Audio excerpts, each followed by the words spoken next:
Hello and welcome to Every Horror Movie on Netflix, the show where we watch and review and discuss every horror movie on Netflix. Back again, it's me, Chris. I'm here with Patrick. Hello. I'm here with Steven. Hi.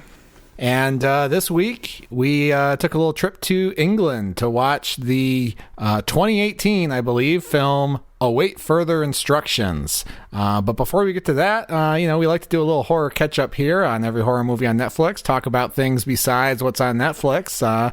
So what's been going on, guys? Have you watched or read or played or looked up or Googled or heard any spooky stories in the last couple of weeks? Or done anything horrifying in real life? Well, I'm always doing something horrifying in real life. But...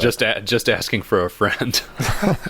Well, we're just past Valentine's Day, much past it now that this recording is coming out, and it could have been a lonely, sad, single Valentine's Day for me, but me and my cat decided to revisit the classic Canadian horror film My Bloody Valentine. I picked up the Scream Factory Blue.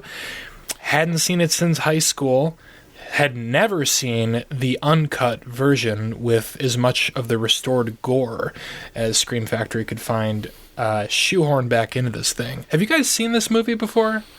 No, I almost went to go see it masked in a movie theater over Valentine's weekend, but ended up doing other things and deciding not to go risk COVID to see it. But I'm really curious about it. I mean, if there's one movie to see while wearing a gas mask, it's got to be My Bloody Valentine. I did see it. I saw it on IFC, like back when IFC was cool. And I was probably in high school or shortly after high school at that time. And I liked it. I liked it a lot, and it made an impression on me. In fact, it's largely influential to Pizza Face Killer. I knew it. I fucking knew it. While I was watching it, I was like, this movie has such big Chris energy. Yeah, just the premise of like, oh my god, they left him behind to go to the Valentine's Day dance, and he killed everybody, and now it's years later, and Valentine's Day has been abolished in the town, but some scrappy kids are back to have the Valentine's dance again, even though the old crotchety man in the diner is like, you kids are messing with things you don't understand. And the it's killings start hilarious. happening again. That's all basically lifted into Pizza Face Killer. It's it's really entertaining. It seems to kind of know what it is, but it doesn't hold back from the horror. But I've got to say, it was a thoroughly depressing experience, especially with the inclusion of extra gore. It is just it's the reason I don't like slashers in general. I think it's the reason Siskel and Ebert were dicks about slashers in the 80s, because it is just pure nihilism. Pure nihilism. There's I've seen slasher movies where you're like, the characters are just so like deplorable, or they've done bad things, or they're annoying, and it's kind of like exciting to see them die in horrific ways. This movie didn't have any of that energy whatsoever. I never wanted to see any of these people die. I certainly didn't want to see the gruesome details when they did. I don't know. I don't know where I stand on this one. I have a feeling I'll feel differently when I watch it again in 5 years, but it's a little too dark for me. Well, if you need someone to hold on to your Scream Factory Blu-ray for 5 years, just send it on over. Sure. I can drop it in the mail. What about you, Patrick? You watch anything? You read anything? What the hell have you been doing? I read a thing, actually, at the recommendation of one of our listeners. I read Goth, which is a novel by Otsuichi, just the single name, Otsuichi. And this was actually recommended by listener Aiden, who listened to our Death Note episode and had mixed feelings about the Death Note franchise, but said, y'all want to read about creepy kids and serial killers, read Goth. And I just finished it, actually just before we started recording here, and it was damn good. It was very creepy. Some just horrifying shit happens in this book. It's about two kids, essentially, who are obsessed with death and murders and go to visit the sites of places where people have been killed and end up getting into all kinds of horrifying things along the way. And it just reminded me a lot in many ways of Junji Ito and some of the really just depraved concepts that he'll drop into his stories, all told in this just unsettlingly matter-of-fact sort of tone. And each chapter is very self-contained. It feels very episodic, like a series of 6 or 7 short stories, but there is definitely an arc to the 2 main characters, and practically every chapter there's sort of a last-minute twist that's presented in such again, matter-of-fact way that I found myself going back through the story to try and figure out what the fuck had actually happened.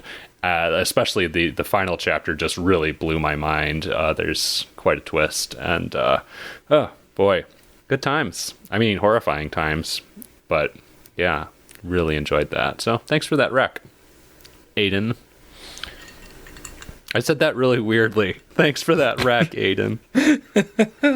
What about you, Chris? What do you got?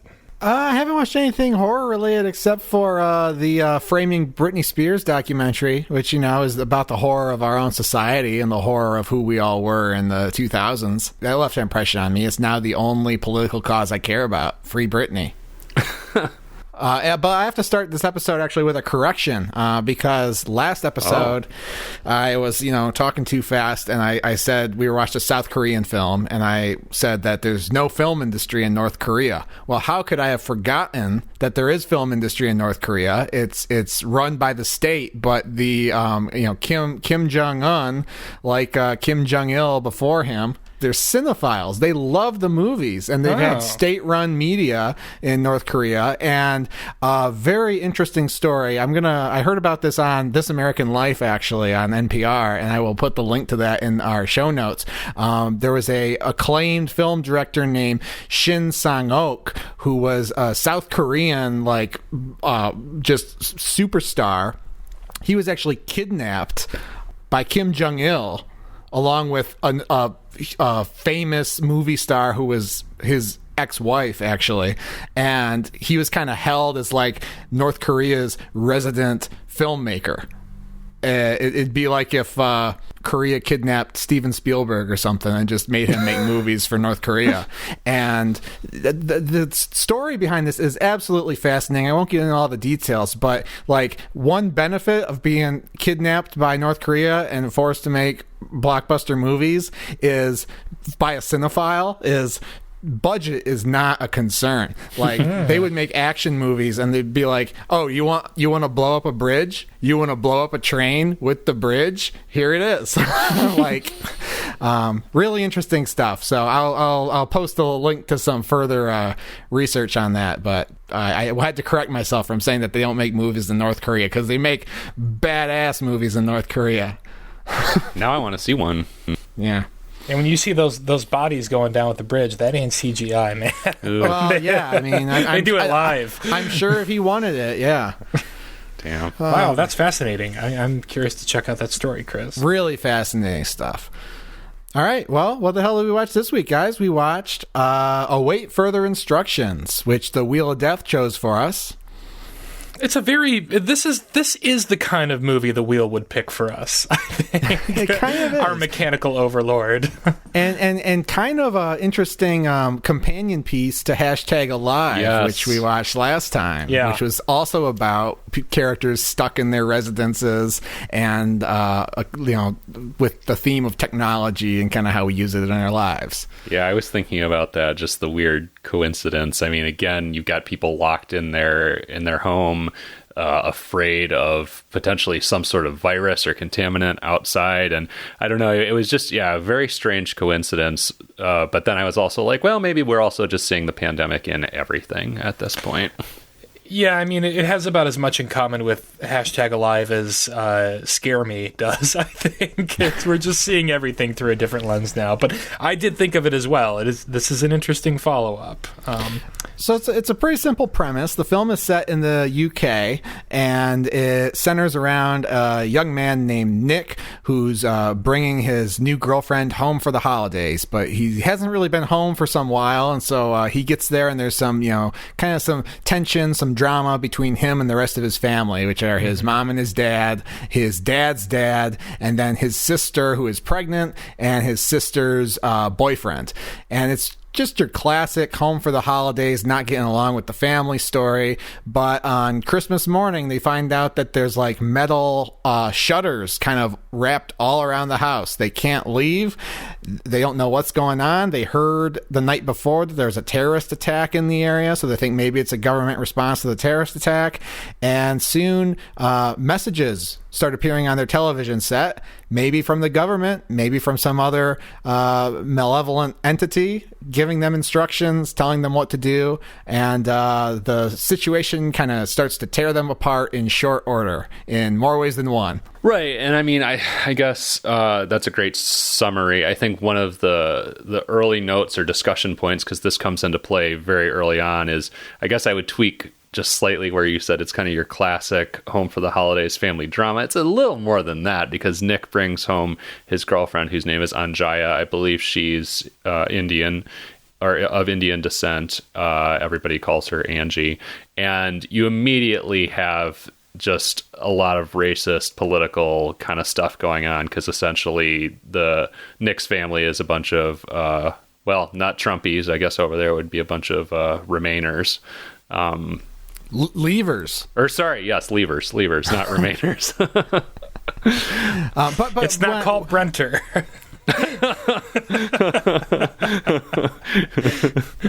That's what it's going to be called when David Brent brings the European Union back together. I did misspeak when I said, it's not basically a typical drama in terms of a film, but it's the well-known story of you go see your family during the holidays and you find out that their politics are completely perverted and you don't want to talk to them ever again. Yeah, I guess that is pretty standard now that I think about it. Yeah, it's a pretty shop-worn premise.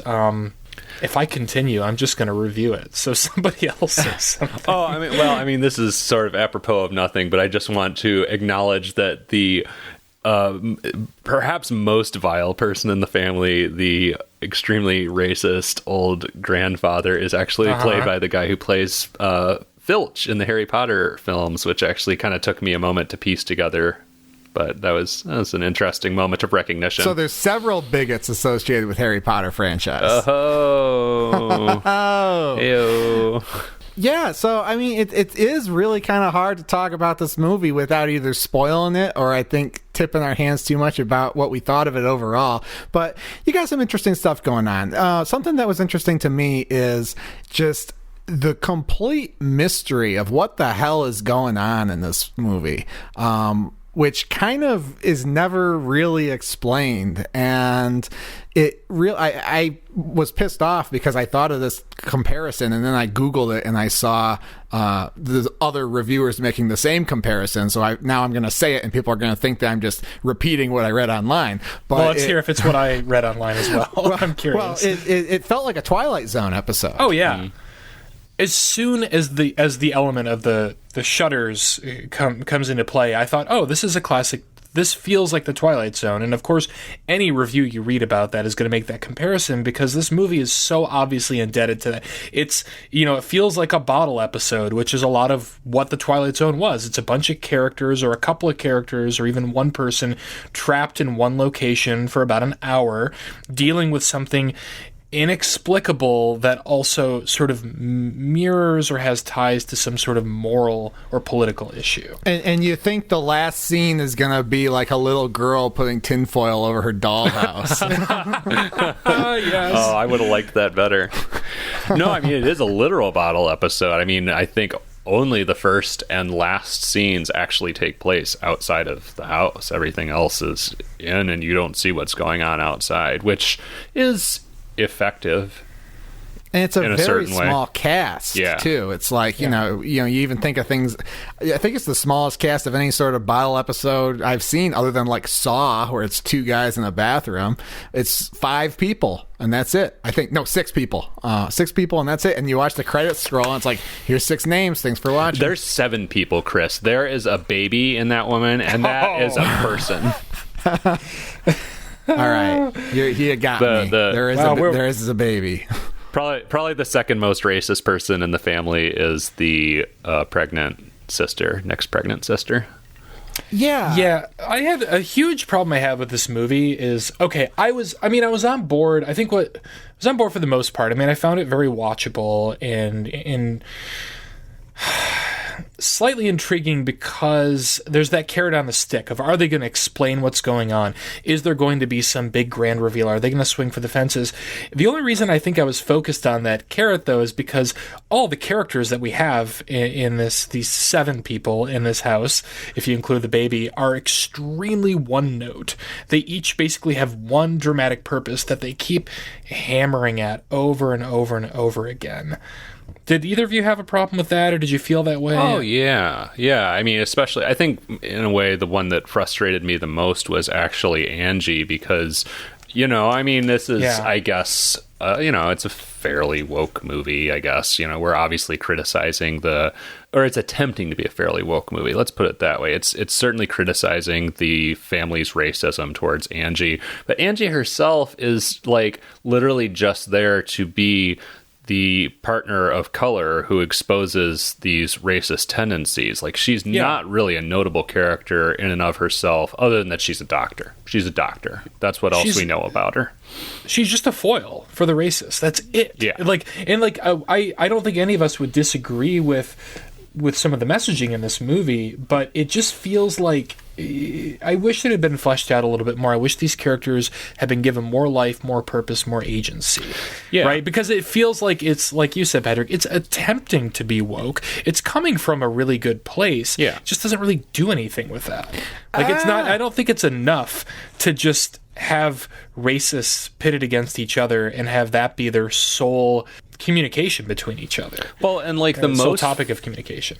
And the most fleshed out character in the movie, at least to me, was weirdly the dad, actually, who is definitely a piece of shit and does some terrible things to his family in the movie. And we actually do learn a little bit about sort of his background and essentially how his granddad, played by Argus Filch, abused him in his youth. And I liked that. It was interesting that, the one character who got that level of depth was the middle-aged white patriarch.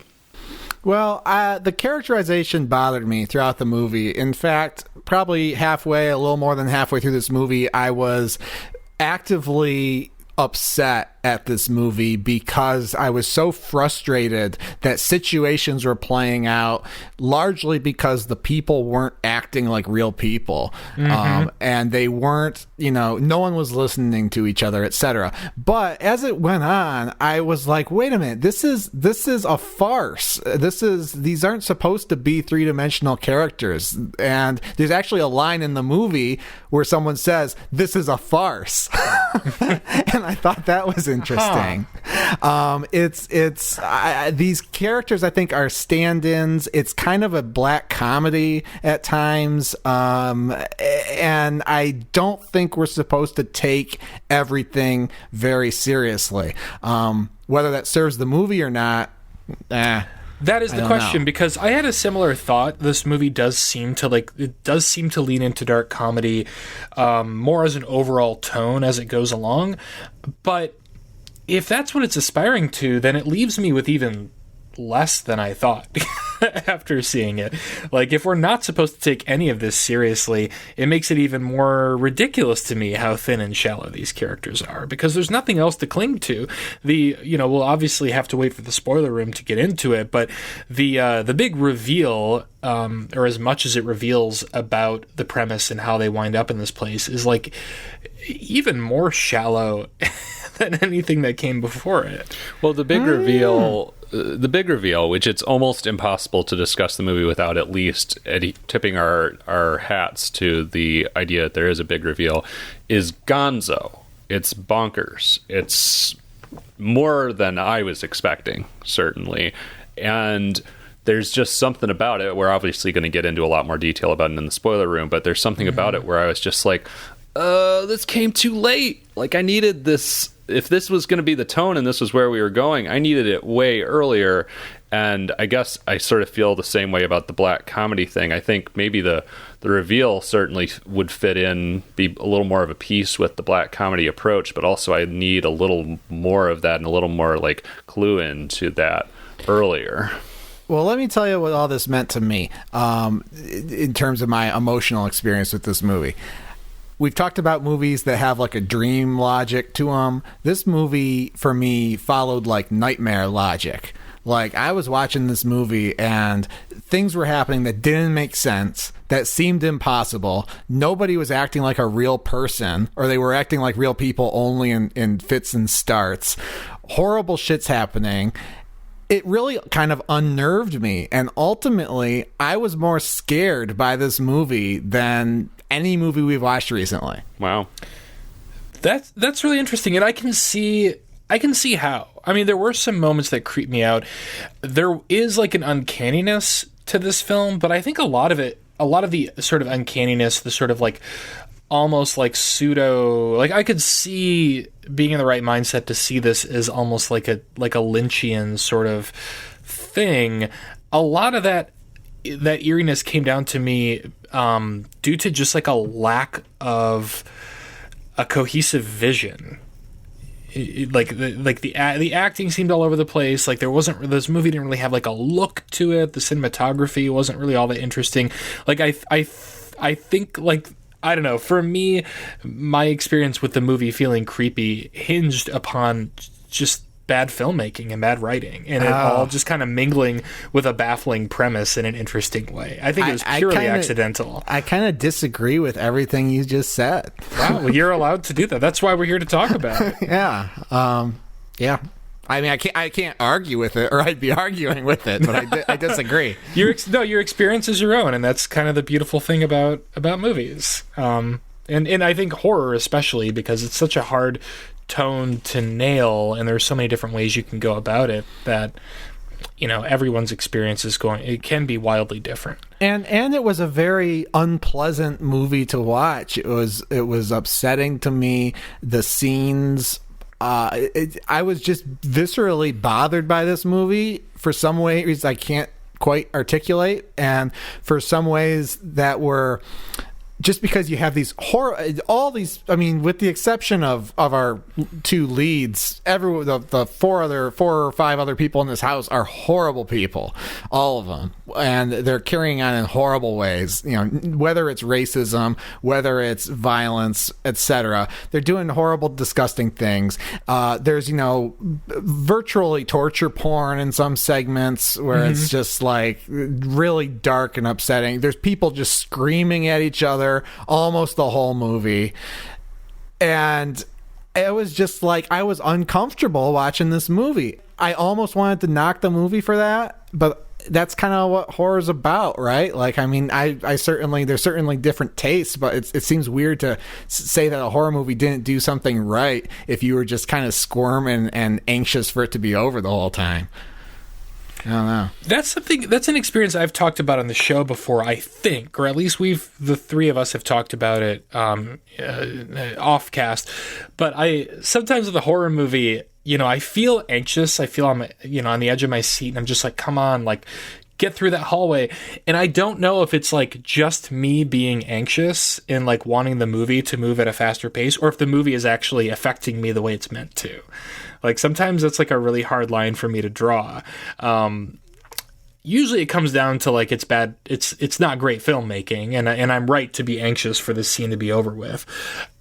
There's some weird shit in here, though, that I do have to say did kind of lend a little bit of the dreamlike quality that you're talking about, Chris. Like when the boyfriend of the pregnant sister, there's a scene where he has to like feed something like through the wall. There's like a little like vagina porthole in this cabled wall, like, and there's like a little bit of kind of minor puppetry going on there. That really freaked me out. Like once the movie like leaned into the sort of alienness of the scenario, I felt like I was in a completely different film in a way that was jarring and inviting to me. Yeah, I loved that. And I think, I don't know, my main anxiety or the main source of tension for me was figuring out what the fuck was going on. I actually wasn't, I don't know, all the interpersonal stuff felt like escalation almost in a, I don't know, it just felt mechanical to me, the way they were trying to whip up the tension amongst these people.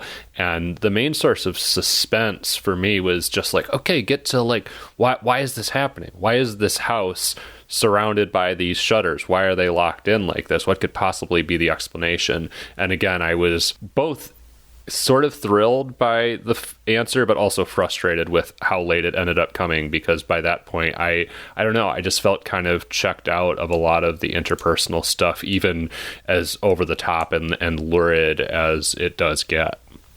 Which I guess would be worth talking about, like some of the things that the TV tells them to do. Like early on, we should get into that. Early on, they're instructed to strip down and scrub themselves with bleach, which I will say resonated with me, because you're not supposed to put bleach on your body, are you? Yeah. No, but I have, I thought about that because I have a neighbor who he's pretty crazy. During early COVID, he was, every time he rides his bike past my apartment multiple times a day, and he'll stop to chat, and he always reeked of bleach. And I found out that he actually did like clean his body and everything in his apartment with bleach. Oh my That's God. how terrified he was of COVID. I'm pretty sure that like, this was just since COVID. I don't know if he did that before, but that's when I figured it out. Maybe he only just like started doing it twice as much because of COVID. But I was like, he must have the poison control center on speed dial. Like, I was cringing watching these people. I feel like that would be, I don't know why, but I feel like that would be painful on some level. Like it would burn or something. Yeah, I mean, I've gotten bleach just on my fingers before. It doesn't burn, but it makes your hand feel all slimy for a long time. So even that alone just seemed kind of gross to me.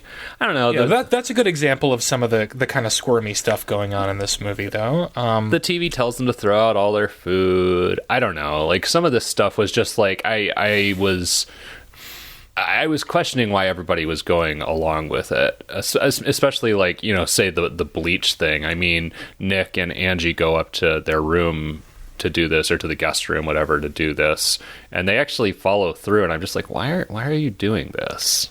Like, I was no really one's shocked watching by you. that too. The authoritarian dad is not watching you. Like, why are you complying? I thought they were just gonna like cuddle and like pretend they'd done it, and maybe like wipe a little on their hands so they smelled like it when they went downstairs. It was really odd to me that they followed through, because they want the fuck out of there. They tried to, I mean, the way that we find out that something is wrong is that they try to escape this house overnight, so they don't have to be there for the rest of the holiday. So it just felt very strange that they all of a sudden started obeying the rules of Daddy. That really frustrated me, because we had Nick, our hero, who doesn't like any of this, but at every juncture, he basically goes along with the authority. Now, I think that's done deliberately for thematic reasons, and we will get into that in the spoiler room. But yeah, it did create kind of a disconnect with the character, where you have these characters who know better, just going along. But again, it's just it all is all working on this dream logic to me. I don't know. I envy that experience, but there is definitely a lot going on with the power dynamic, and with patterns of abuse and like the sort of hereditary nature of abuse being passed down from generation to generation. It's not dealt with in a particularly heavy manner, but that's definitely an element going on here. I was fascinated by the mom character. I guess. Well, yeah. Now that I think about it, some of these characters were a bit deeper than I gave credit to early on. Well, Angie wasn't. I stand by that criticism. But the mom was interesting. I liked how you could see her arc. I don't know, when her and the dad go up to scrub down with bleach, that's a fascinating and kind of heartbreaking scene, when she like hears Nick and Angie fooling around a little bit while they're scrubbing down in the other room, and so she like, I don't know, attempts to create a little bit of a flirty mood as she strips down with the husband, and is just shut the fuck down. And that actress's performance in that moment was really phenomenal, I thought, and heartbreaking. Because, I mean, and you learn later in the movie that, I mean, big surprise, the dad has been an asshole to her for years. But, the actress put a lot, I thought, into that role. And a lot of which was not even written into the script, but she put years and decades of heartbreak and abuse into that character. The dad is kind of a familiar archetype that I can't quite place my finger on, but he's the kind of guy who has, I guess feels emasculated by events in his past. So now his reason for being is that he's really proud that he's an office manager, and that he probably listens to TED Talks every day on his ride into work or something, and thinks that he's I don't know, some kind of badass. It's a little bit of an extension of like the insecure bully military dad stereotype that we get in movies. Yeah. Except like he's an office manager. Like it's just like even more pathetic that he takes his life so seriously, and his sense of faux superiority and the authority that he exerts over the rest of his family. And Granddad is actually has a military background, and has been in this shit. He was at the Blitz. He was at the Bulge. He was with Roger Waters' dad in the real shit. And he kind of cudgels the dad with that on multiple junctures. Well, yeah, and then the dad goes full military interrogation on Nick late in the movie, and literally looks up how to torture him. And this is another weird parallel. I mean, we've watched a lot of these movies lately, but I mean, this also reminded me very much of Would You Rather. Not just because someone's eye is put in great peril at a certain point in the movie, but I mean, also, again, Would You Rather, a movie where people are all fucking locked in a room with the same people. I think COVID is reaching out through Netflix and fucking with us through these movies now. I think that's just fact. And it has a very Would You Rather sort of escalation, where it's like first the TV's like, do this very easy thing, and then by the end it's like, hey, who do you want to kill today? Yeah. I will say a relief to me going into this, because I thought this was going to be way more like Would You Rather than it actually wound up being. I was worried it was going to be just torture porn from the outset. Looking at the poster, reading the description of it, it left a lot to be desired for me in terms of sort of character development and dialogue, direction, all these things. But thank God it wasn't just people ripping out each other's teeth and stabbing each other in the leg for 90 minutes. No. I don't know really what else we can say about it before we go down to the spoiler room. Except I did look up the director, Johnny Kevorkian, and was dismayed to find out that he actually died very recently, just in November. What? Yeah, Johnny Kevorkian at age 48 died just this past November from a heart attack. Damn. So he had some other work. He had a movie in 2008 called The Disappeared, which I think got some acclaim. Not very prolific, but seems like he made a mark, and certainly made a mark on me with this movie. This felt to me like, I'm assuming he was a bit older, and obviously he made a film. By a bit older, I mean he's not he's not a Zoomer. He's not a millennial. Yeah, but this felt like a first or second feature to me, where I was like, you know what, there's some promise here. Yeah. This feels like the kind of movie where I would be like, you know what, I'd like to see what this person does next with a different writer, different budget, different scenario. Really sad to hear that was it for him. That's all we're gonna get. But yeah, that's I think that's about all we can really get into without kind of giving away some of these plot beats. So I think it might be time to go to the spoiler realm. But first, we got 2 orders of business. First of all, we gotta remind you, go online. Check us out on every horror movie on Netflix.com. You can buy some of our merchandise. You can see all the movies we've reviewed, all the ratings we've given. You can find us on social media at AmonCast, EHMONcast. We're on, all your favorite social media, Instagram, Facebook, Twitter, whatever. Leave us a note. Leave us a review on your podcast service. We just love hearing from fans, hearing when we're doing things right. And, hey, if you think we're doing something wrong, you don't know what to tell you. But yeah, other than that, we have to review the movie. So I don't know, Steven, are you brave enough to go first? Would you view it, cue it, or screw it? Yeah, I'm going to give it a screw it. I feel like there was just a lot of untapped potential in this premise. My feelings are complicated because I want to say that, but I also want to say, like, I don't even know that this should have been attempted at all without further sort of clarity of vision. I mean, we talked about how this feels a little bit like a Twilight Zone episode, but I gotta say, like, once we finally get the payoff that we're waiting for the entire time, it just made me feel even less impressed with everything that came before. It's not a hard screw it. Like, I hold no malice toward Johnny Kevorkian, R.I.P., rest in power. But it's just not very good. Damn it! I felt cheated in the end. I think it felt very gimmicky to me, I'll say. Well, I'm going to try to change your mind a little bit in the spoiler room because I'm actually going to give this a view it. Interesting. I was all over the place on this movie while I was watching it. There were times during this movie I was like, screw this movie. There were times where I was like, I could go either way in this movie. But when it was all over, I was like, I gotta say, it's a damn effective movie. Let's dispel the notion that Await Further Instructions doesn't know what it's doing. It knows exactly what it's doing.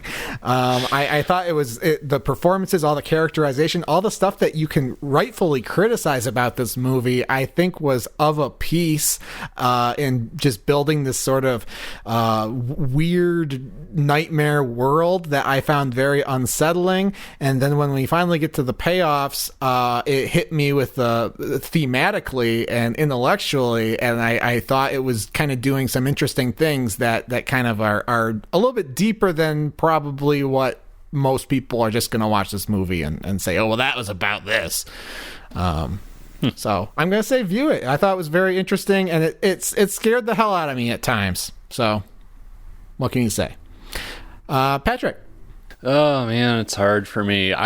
Because I fucking loved a lot about the last like 20 minutes of this, but again, it took so long to get there.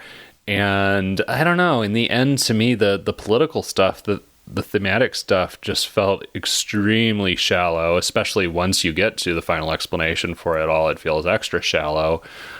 I don't know. There is a lot to like about this, but it just doesn't all hang together.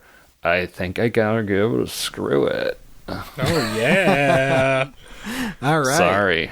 Well, we're going to get more into it in the spoiler room, so if you want to check out the movie on your own, go do that now. Otherwise, let's, go try to... I don't know where you would go put the spoiler room for this episode, but maybe the bathroom that's slowly filling with poison gas. But we're gonna break the wall around the pipe at the back of the toilet. Yeah, and we're gonna stick our phones in there, and we're gonna crawl in as far as we can.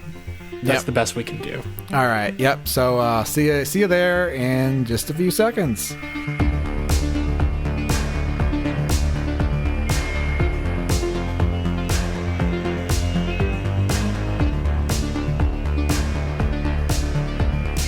Welcome back to Every Horror Movie on Netflix. We are down here in the spoiler room getting ready to spoil everything about Await Further Instructions. I mean, I think we should start by kind of just describing some of the greatest hits of this television set that's giving them commands throughout the movie. Giving you a little bit of a taste of what sorts of horrors this family has to deal with. Yeah, I mean, the television tells them, time for your vaccine. I don't know what it says exactly, but that's the gist. And fucking a bag full of literal dirty syringes fall down the chimney, and the dad fucking,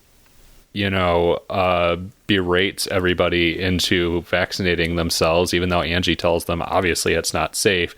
The granddad fucking pukes molasses and keels over dead like 5 minutes later.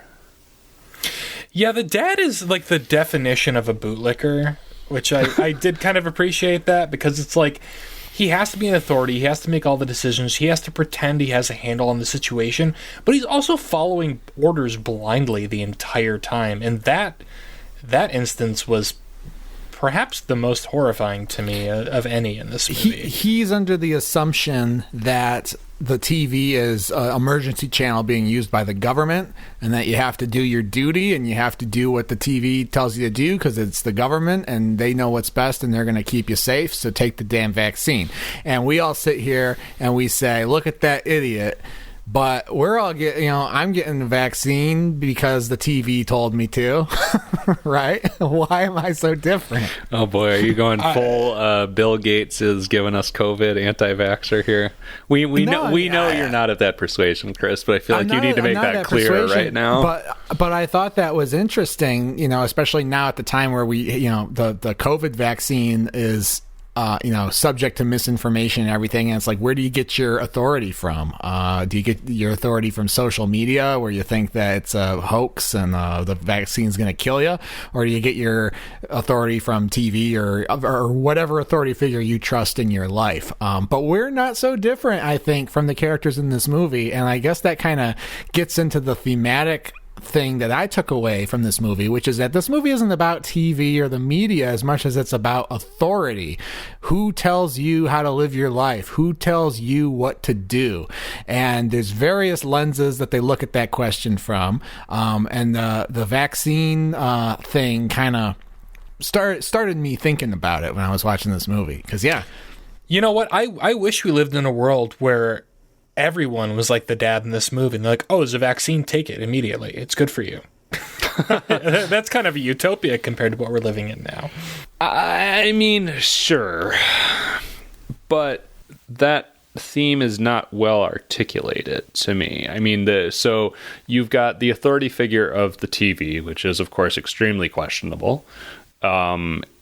I got my list. I got my list of authority figures, and it becomes explicit in the finale of the movie. I don't know if you want to go there now or not. There's a chain of command going from the TV to the dad, and however you want to assemble it from there on down. But if you're making a point about how authority can corrupt, give me a more compelling explanation for, I mean, even like looking at this vaccine scene again, like why the fuck, or even what we already talked about with the bleach scene, why the fuck do Nick and Angie behind closed doors go through with this bleach washing thing? I think there's a compelling point to be made about authority within this premise, but you need to more compellingly show me why everyone, including the most sensible people in the house, are going along with these things with little to no protest. I gotta say, I'm with you, Patrick, on that. I think there's a lot of room for development of that concept within this movie. All it seemed to me that this movie was trying to communicate is TV is bad. Oh, no. I feel like it's not any deeper than that. It's trying to be, but in the end, that's all it communicates, especially with the finale, the kind of gonzo, sort of half-baked finale that we'll get into at some point very soon. It seemed like this movie's messaging was very simple and shallow. No, it's incidentally about TV, I think. I do agree with that. I don't think that it's necessarily about TV or even media so much as how we swallow the instructions that we're given.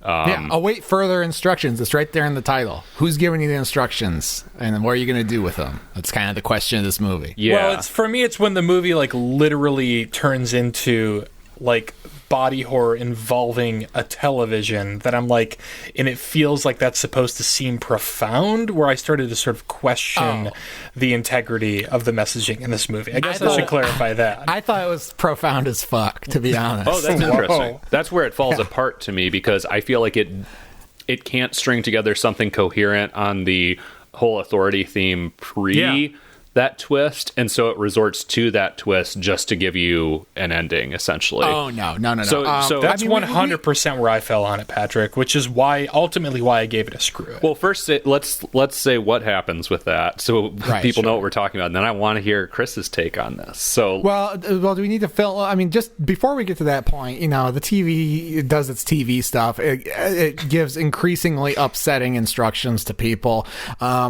Virtually everybody, I mean, most of the cast dies. Grandpa gets maybe killed by the vaccine. There's an altercation where the pregnant sister ends up breaking her leg, getting infected, and dying very quickly. She's pregnant, so she has an unborn child in her belly. What happens to the mom? Oh, the mom gets trapped in a room after the TV said come downstairs, and there's poison gas in the room, and her head explodes. Yeah, we didn't even mention that this whole scenario involves, in addition to the barriers around the house, also mysterious pipes being run into the house without explanation that later emit poison gas. Well, the TV is it's gaslighting the entire family, and I guess like the in such a literal sense. In a literal sense. And one reason that like that kind of didn't work for me is because it only stands to exacerbate these already very superficial differences these characters have with each other. There just wasn't really much that was sort of thrilling or exciting to me about that. It just felt very by the numbers. One of the big things that, the casual viewer will notice, and then is later explicitly said in the movie, is that, the TV, other than, pumping poison gas into certain rooms of the house, the TV and or whoever's controlling the TV isn't doing a lot to actually hurt or kill people. It all comes out of the conflicts that they have between themselves and how they respond to the instructions. A more sensible family may have just saw there were shutters on their house and gone back to bed or something, and not gone all Lord of the Flies on the situation. Well, Chris, this takes me back to, I feel like this is worth mentioning. When we read the premise on the air, on the previous episode, I think you said I would just unplug the TV.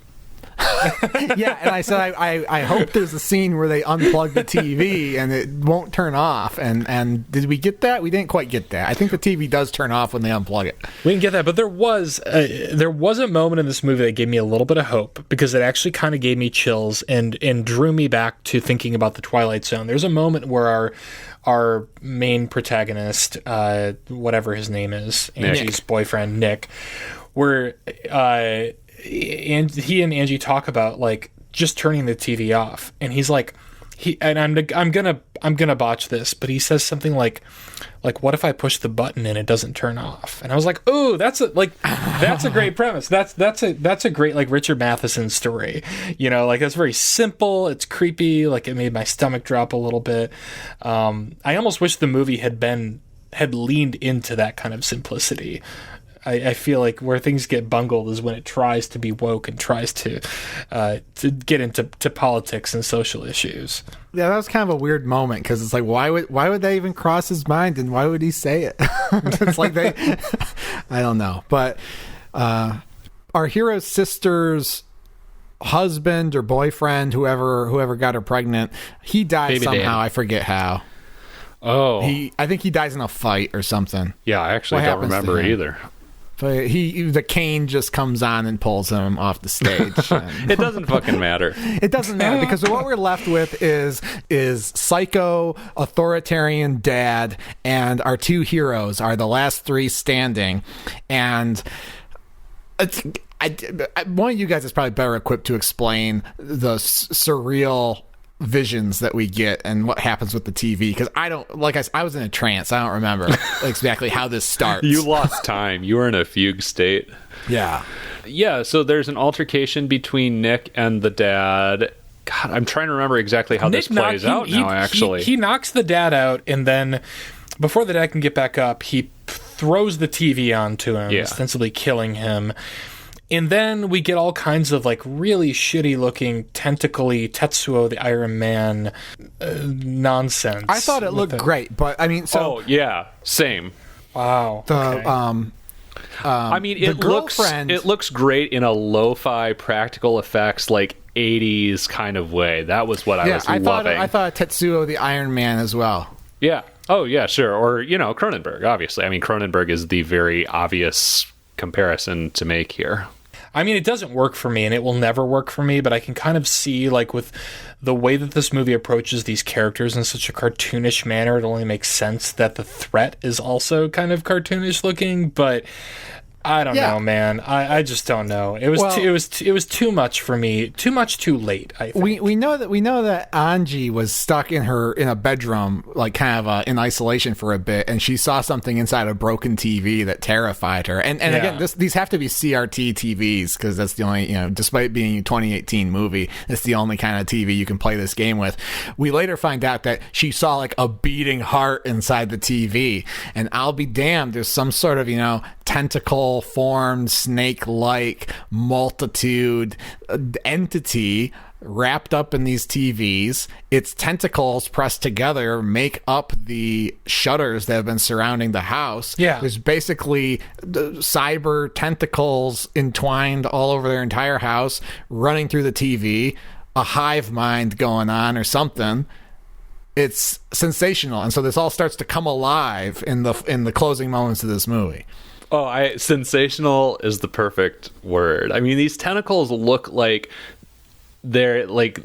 some look like they were stop motion animated, some look like they were filmed like the film was run in reverse to make them look like they're rushing towards a character and ensnaring them.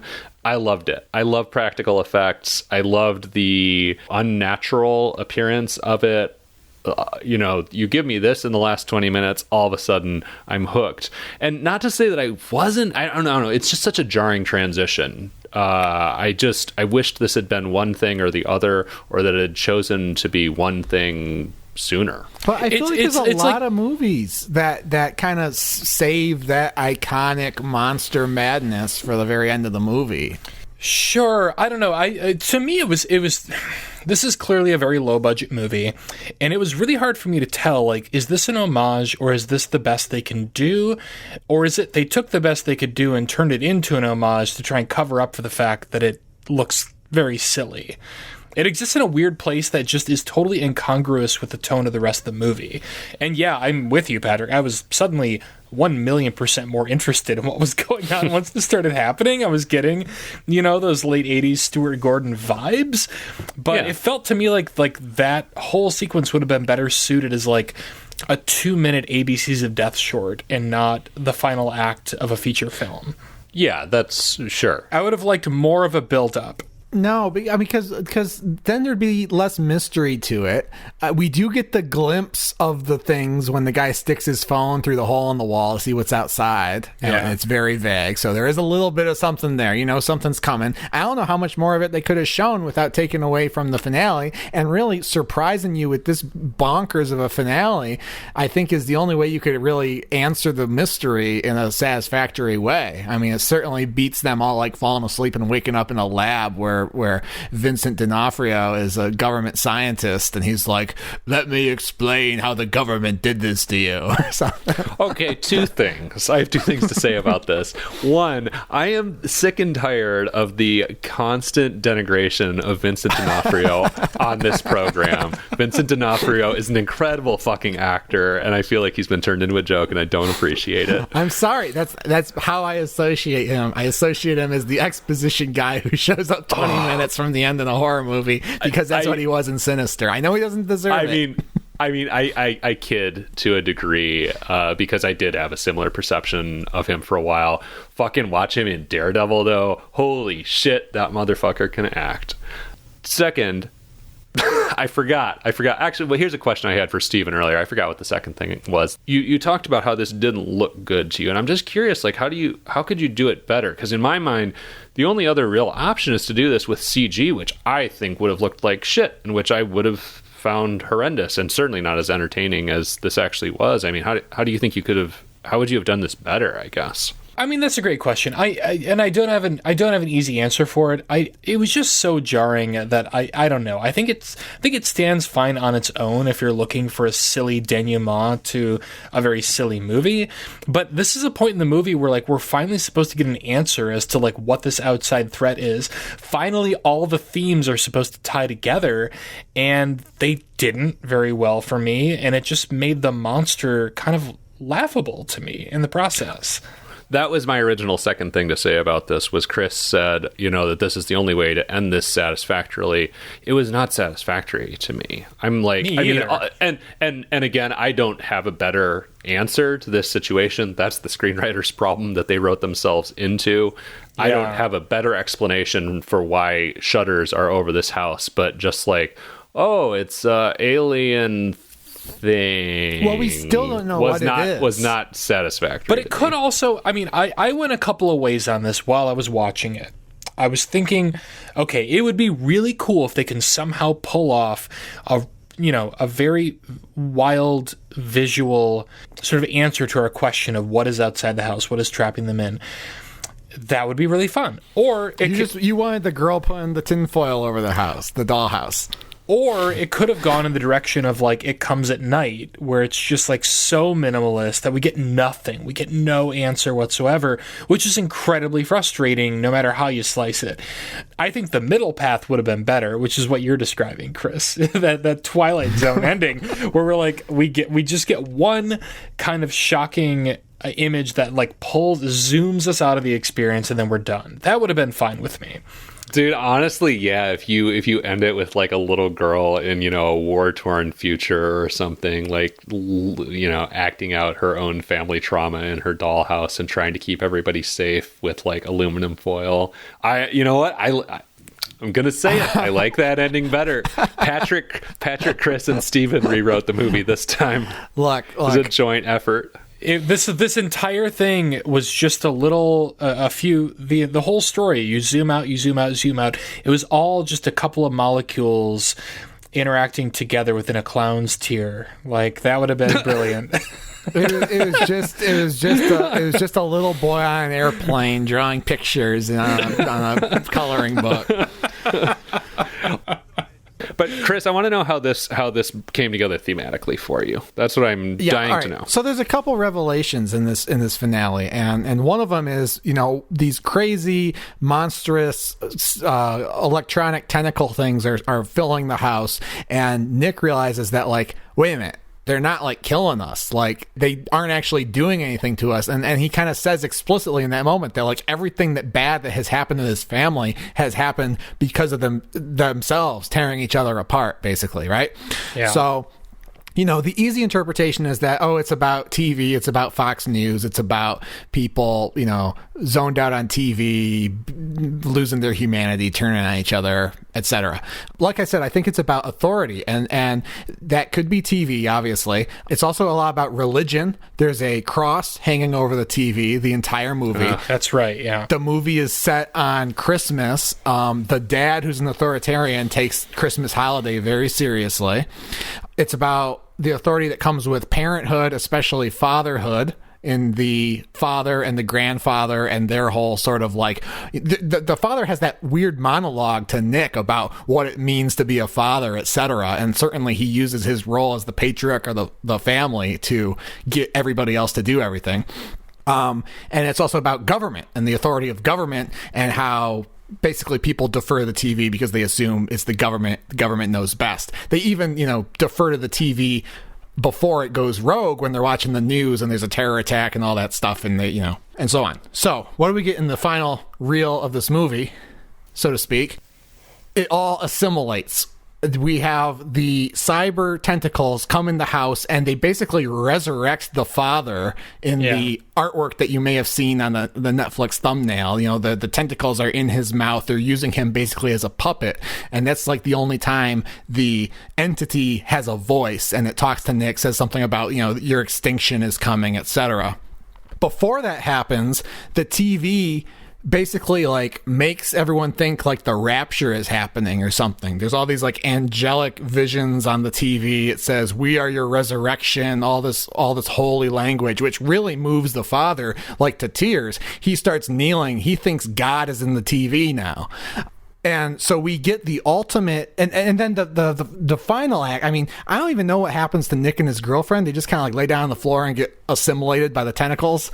But then they actually the tentacles consume Nick's dead sister, strip her flesh down to bone, and the unborn child remains. And the unborn child's first glimpse is this TV, which gives it the name and says explicitly, and what maybe too on the nose, "Worship me."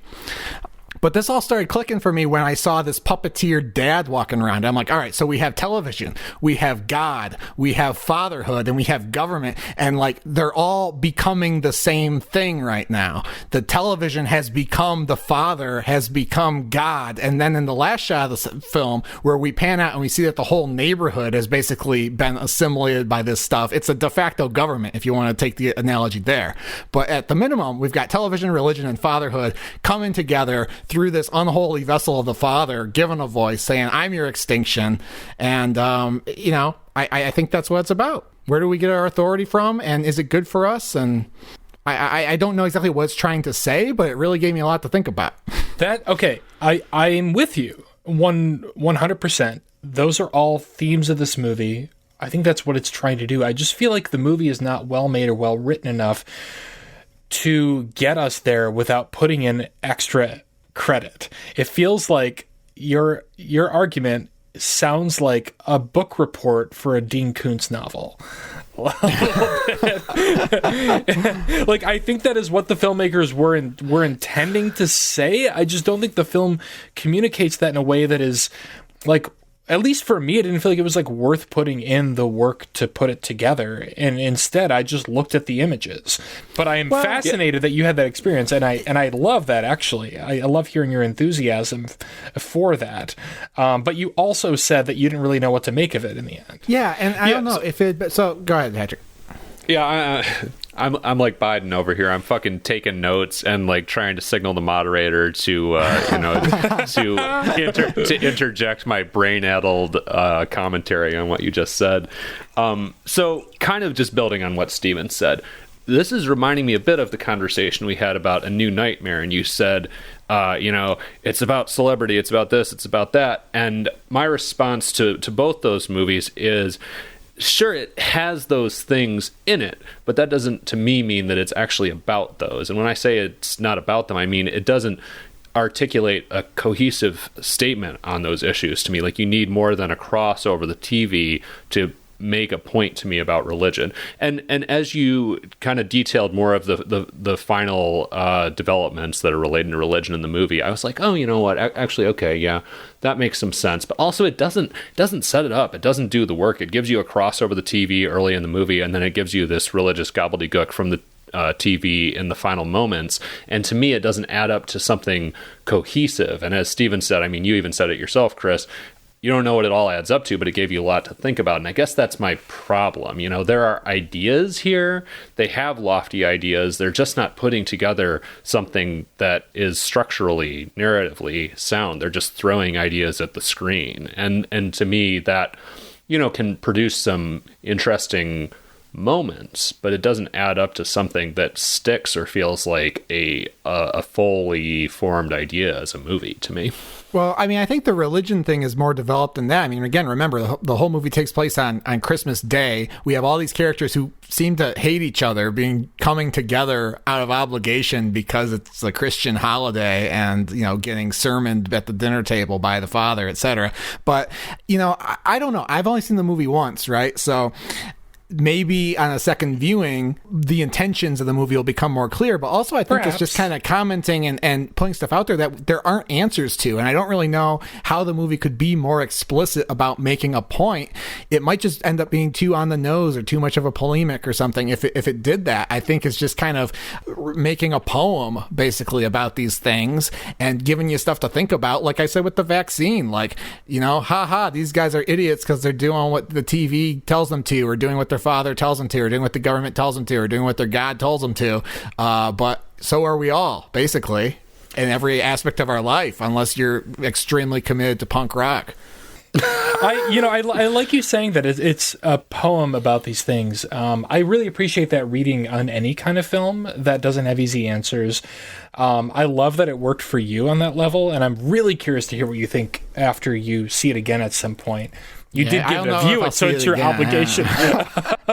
But at the end of the day, and I mean, we're not trying to change each other's minds at this point. We're in the spoiler room. We just state how we feel, I suppose, and support our reviews. It's just not my kind of poetry. But I do respect that this movie came out at a very interesting point in history. This was very much made in the thick of the Brexit mess, and that's a topic that is still really difficult to talk about and to understand. Something that's still developing, really. And I do appreciate that. It only just finished being done like a month ago. I know, right? And then we have to deal with the aftermath of that, and what does that mean, and what do the initial Brexit supporters feel about the decisions they made early on. but it's a little bit too murky for me, I think, especially for a genre movie. Genre movies of this ilk tend to take a really hard stance on things. That's why the genre is employed, because it's a way to horror is often a way to talk about really difficult things in a way that isn't literal, but that still has like a clearer message when you strip away the monster and the existential threat. And this is a movie that like is only more confusing to me because it goes to the lengths it does to explain the otherworldly entity that is causing all this to happen. It just feels very unfocused to me. Yeah, I mean, I like Chris's explanation of it. I just didn't see it in the movie. Like, I want to see Chris's await further instructions, you know, either in the sense that I want to see it like made by Chris, or I wish I had just seen it through Chris's eyes. It didn't add up to the same coherent statement for me that it did for you. Well, one of the reasons it's hard the whole movie was a little bit murky is because it's, you know, a British movie and they're using British slang through the whole damn movie. You can't understand what anybody's saying. Oh, that didn't bother me at all. Oh, it didn't? All right. No. Yeah, me neither. I mean, to be fair, though, I grew up having access to BBC America. Oh, okay. There you so go. I'm very used to. I sometimes I still watch an old episode of The Good Office, as I call it, and I'm only just now getting some of the jokes. But I mean, I also had subtitles on, like I do for many things that I watch. So I want to. I mean, the definitive thriller about technology gone rogue in a British household is Wallace and Gromit in the wrong trousers. Oh, yes. hell yes! I can get behind that. That's a view. Now that's 3 view it. Yeah. Can I want to actually go all the way back to the very beginning of this movie briefly, because I kind of scanned through it again right before we started talking. And I'm curious to hear what you have to say about this, either of you, if anything. So I love it when we get an opening like text crawl or anything in one of the movies that we watch. Oh, yes. And this movie begins with a quote attributed to no one, which is hilarious to me. Mm-hmm. It's the things you love that will kill you. Chris, given that you have created a very well-rounded assessment of what this movie means to you, what do you think of that line? I'm glad you brought that up because I forgot all about that. I think it's two-pronged. Literally, it means, you know, in this movie, basically, their family kills them. Yeah. You know, the family kills each other, basically. But, you know, going back to the 4 things, you know, television, religion, fatherhood, government, like, people love all those things. Yet those things are always often employed to drive us apart, often to fatal ends. Which, to me, to start the movie by putting that on screen seems as shallow as the observations it ends up making on those things. I agree with you, Patrick. However, now that Chris has kind of laid out his case for what this movie may or may not mean, I think that maybe maybe I've just come to a place where I can sort of sum up my read of Chris's read, in that I think this movie is really about fanaticism. Okay. More than anything. It's the things that you love that will kill you. It's not about questioning what you love. This movie is very much about like the values that some people just hold to be self-evident without questioning them. And in not questioning them, they can have detrimental effects. It's a very shallow quote. And again, it's a quote attributed to no one, which is very bizarre, but I think it does lend Johnny Kevorkian. I guess so. I wish it said it's the things you love that will kill you, Johnny Kevorkian. And then the next credit is directed by Johnny Kevorkian. Like, I would like it if it happened in that sequence. But I think that it makes a little bit more sense to me now, that line. And I'm glad that I kind of rewound and saw that at the very beginning, because I feel like if I'd thought more about that when I first read it, it may have impacted my read of the film a little more. Instead, I just thought it was funny. This will be a cult classic someday. Perhaps. Write that down. Perhaps. This movie combined so many formative science fiction concepts in my life that I should have loved it. Anyway, do we have anything more to say about this movie without going further down into a rabbit hole that we can't escape from? I'm done. Stick a fucking bag of used dirty syringes in me.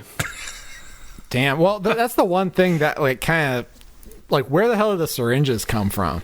That was really the tentacles creepy. picked them up and dropped them down the chimney. Yeah. Duh. That was a really creepy scene just visually.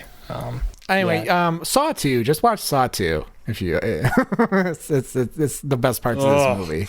Honestly, yeah. Saw 2. Better film than Await Further Instructions. Well, speaking of awaiting further instructions, Yeah, Chris, instruct us. What are we watching next week or in 2 weeks? Oh boy, I thought about this pretty carefully. I think it's time for us to go to space. We are getting aboard Apollo 18. Oh, The movie interesting. that debunks the government. Well, we're talking about who can you trust. The government told us Apollo 17 was the last manned mission to the moon. Turns out it was Apollo 18. And in 2 weeks, we're going to find out what the hell those astronauts found up there. Okay, 2 things to say about this. I never knew that there were Apollos beyond Apollo 13, so I've always been puzzled by the title of this movie. And I've always been slightly curious to see it, even though it was horrendously reviewed when it came out. And I think I remember actively being grateful that I no longer professionally reviewed movies so that I didn't have to see it. Aliens are a phobia. But now I'm obligated to see it, however many years after the fact. You're like Oedipus, man. You can't run from your fate. And if you want to know what they left on the moon in the previous mission, I watched a documentary recently. Like there's literally like sealed bags of like poop and piss and food up there because they wanted to see how bacteria would behave on the moon. And I don't know if any of it's been collected and analyzed yet, but I hope there's more than poop and piss and fast food on the moon. I hope there's aliens. Fingers crossed. You know what? I have a very relevant confession to make that's going to break Chris. I'm ready. Are you ready? I'm ready to be broken. I've never seen Apollo 13. What? A Wow. movie that you reference like at least every other episode. We should do a double feature. I'm absolutely going to watch it before next episode, and then we can talk exclusively about that instead of Apollo 18. We should sit do down. like We 20 should. minutes on Apollo 13 and then do Apollo 18. I mean, we should just do the whole series from Apollo through Apollo 18.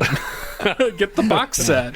Wrap it up with Apollo Endgame. Why would Apollo 13 be the last Apollo mission? Like, why would a mission that went horribly wrong and almost killed 3 people out in the vacuum of space cause them to end the missions? Honestly, I didn't even know that. Oh.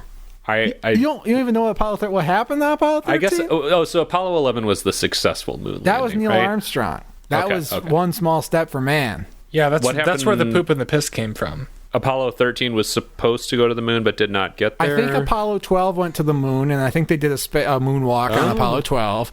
Then Apollo 13, they were going to do a moonwalk, but you'll find out when you watch the movie, they didn't make it to the moon's surface, and they made it back. Well, all right, I can't tell you if they made it back or not. Wait, so did Apollo 14 through 17 all go to the moon? Yes, I think so. Huh, okay. Yeah, there's been a lot of people who walked on the moon. Interesting. Yeah. All right. Well, I'm gonna come into next episode armed not only with having seen Apollo 13, but also with all kinds of moon facts. It's gonna be like shark facts back in the early days of Amon. I can't wait. All right. Great. Well, cool. That sounds like a plan. See y'all then. In the meantime, like I said, you can find us online. Send us a note. Tell us what your favorite moon mission was. And otherwise, we'll be here in 2 weeks to talk about Apollo 18 and maybe Apollo 13. See you then. For every horror movie on Netflix, I'm Chris. I'm Patrick. I'm Steven. Free Britney.